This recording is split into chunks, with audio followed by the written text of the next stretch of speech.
Trade Talks. I'm your host, Jill Malandrino, global markets reporter at Nasdaq. We'll be coming to you live throughout the day in New York City from the Employing U.S. Veterans Conference, brought to you by Military Times and Vets Indexes. Joining me for this segment, we have Michael Schoeneck. He is the National Program Director for IVMF at Syracuse University. We're going to take a look at career preparation and employment transition for veterans. Michael, thanks so much for joining us at the conference. And one of the primary challenges for transitioning service members and spouses that they face after service is really identifying what their next career is, having the stability and camaraderie at said career, and staying in the position. Yeah, I think we see that at the point of transition, there are a number of things going on, right?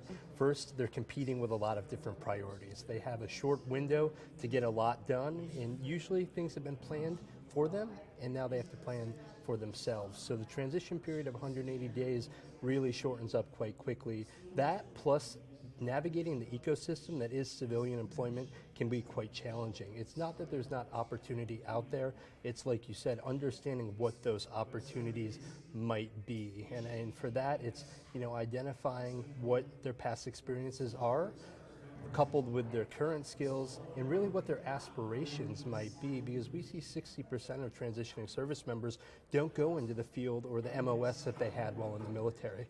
How long do they know before that they're retiring? Is it a year, 18 months? Is it up to them if they re-sign up? Or? So it really varies. I mean, we work with, last year 15,000 people. I think if you asked 15,000 people, you'd have a different story for each. I mean, it all depends on where they're at in their military career, whether they're being med-boarded, whether they are retiring, whether they're first-termers. So it really varies. I think people fall into... I thought of that before. It really has to be overwhelming where you all of a sudden it's like, okay, pack up your life, probably your spouse, your partner, your kids, and it's just like, okay, now you're on your own. That's got to be overwhelming. Yeah, we see, some people take transition and they run with it in their...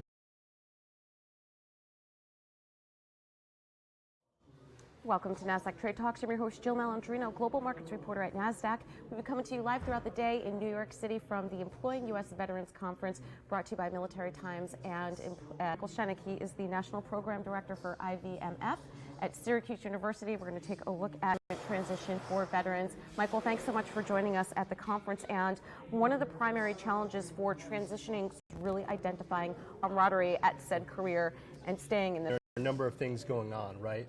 First, they're competing with a lot of different priorities. They have a short window to get a lot done, and usually things have been planned for them, and now they have to plan for... really shortens up quite quickly. That plus navigating the... there's not opportunity out there. It's like you said, understanding what those opportunities might be. And for that, it's, with their current skills and really what their aspirations might be, because we see 60% of transitioning service members don't go into the field or the MOS that they had while in the military. How long do they know before that they're retiring? Is it a year, 18 months? Is it up to them if they re-sign up? Or? So it really varies. I mean, we work with 15,000 people, you'd have a different story for each. I mean, it all depends on where they're at in their military career, whether they're being med-boarded, whether they are retiring, whether they're first-termers. So it really varies from person to person. And while there's standard parameters, I think people fall into bands, but each person may be a little bit different. Yeah, I never thought of that before. It really has to be overwhelming where you're used to having something so regimented, then all of a sudden it's like, okay, pack up your life, probably leaving from another country, going to another. If you are married or with a partner, your spouse, your partner, your kids, and it's just like, okay, now you're on your own. That's got to be overwhelming. Yeah, we see, some people take transition and they run with it and they're extremely successful, and others struggle.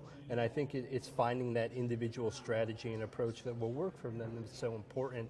And, like I said, navigating the civilian employment market's challenging, but there are resources out there. Access to resources and finding those resources can be a challenge, but they do exist. So where should companies and employers, where should they be doing their recruiting? Does it start when they're out of the military? Is there something they can do while they're still working?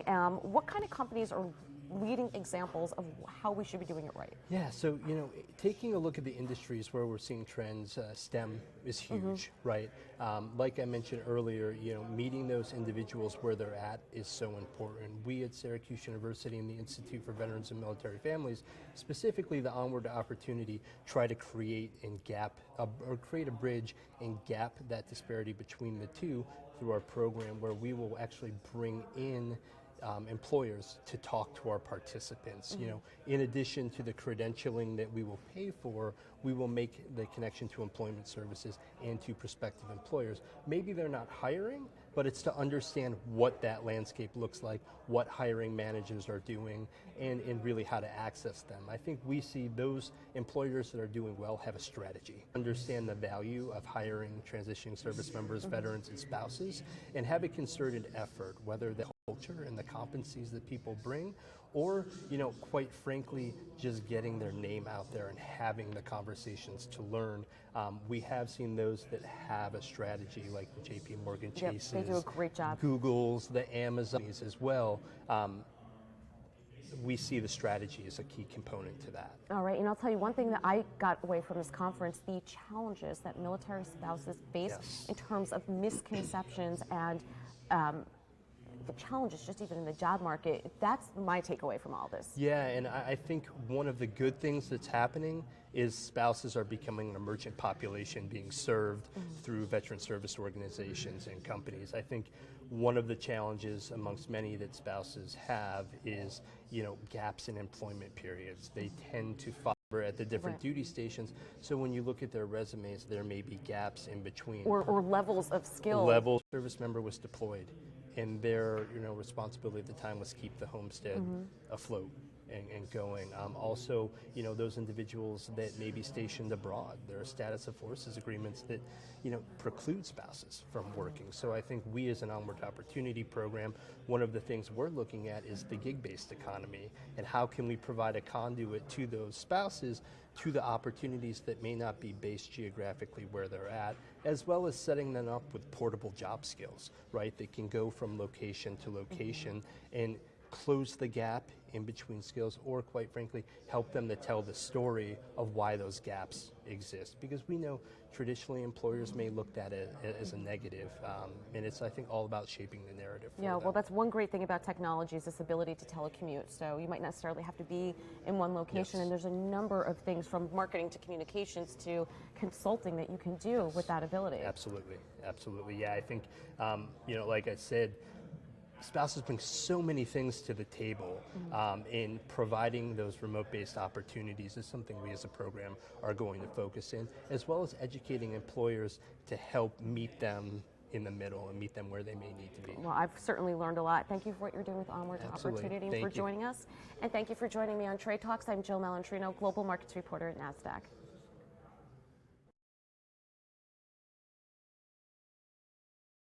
Good afternoon and welcome to Nasdaq Trade Talks. I'm your host, Jill Malandrino, Global Markets Reporter at Nasdaq.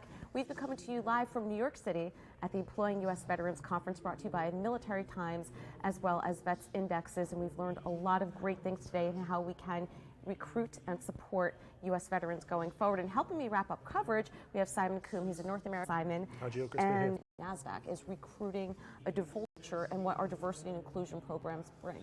Sure. So recent, in terms of years, we've really made some big on inclusion and belonging, which is how we look at groups, which help us target, looking at the kind of holistic view and how it's going to help the business move forward, and looking at the types of individuals we want to bring into the organisation to make it more of an innovative culture, to really make it more. Or any other organization, when you have diverse talent, you have a significant outreach program, you have a number of employee groups to support everyone internally and externally with our partners. To the bottom line.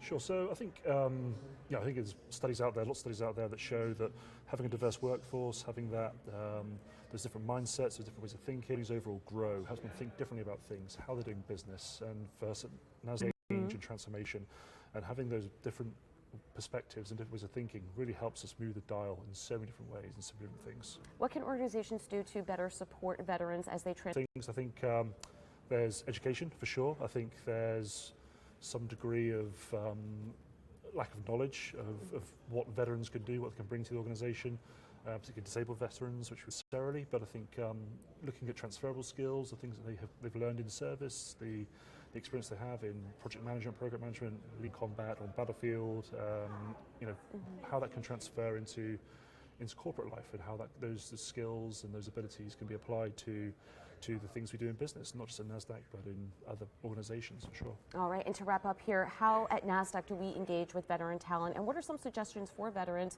when it comes to networking and using social platforms to get their name? With different groups here in New York City and beyond.